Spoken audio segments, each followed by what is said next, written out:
নমস্কার। আজকে পাঠ করতে চলেছি মন্দাক্রান্ত সেনের অর্জুন কৃষ্ণচূড়ার কথা।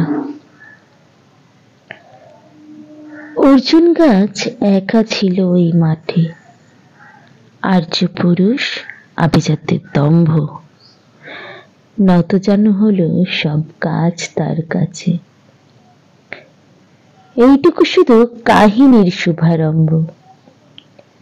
কোথা থেকে এলো কৃষ্ণচূড়ার বীজ? যুবতী হলো সে কয়েক বছর পরে। সাঁওতালি মেয়ে, খোপায় তীব্র লাল। অর্জুন তাকে চাইল আপন করে। নত যেন হবে এমন মেয়ে সে নয়। বসন্তে সে তো একাই নিজে সাজে। আর্য পুরুষে আসক্তি নেই তার, ব্যস্ত আছে সে ফুল ফোটানোর কাছে। খোপা থেকে খসে কত রাত্রির ফুল, ঝিরঝিরে পাতা পোশাক বুনেছে তার।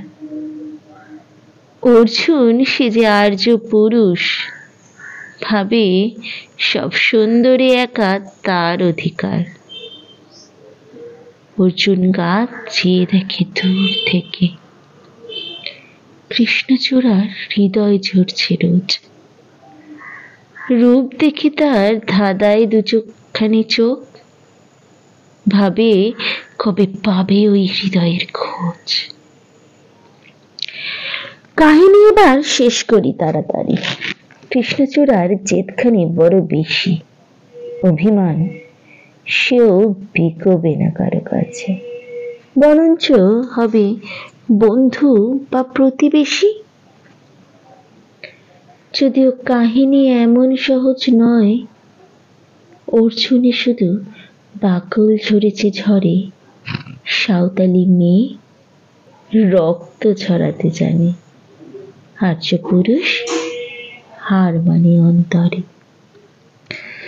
পরের জন্মে অর্জুন গাছ হয়ে কৃষ্ণচূড়াকে বন্ধুর মতো দেখো। আমাকে চিনতে ভুল করো না হে রিজু, রক্ত ঝরালে বাকল খসিয়ে ডেকো।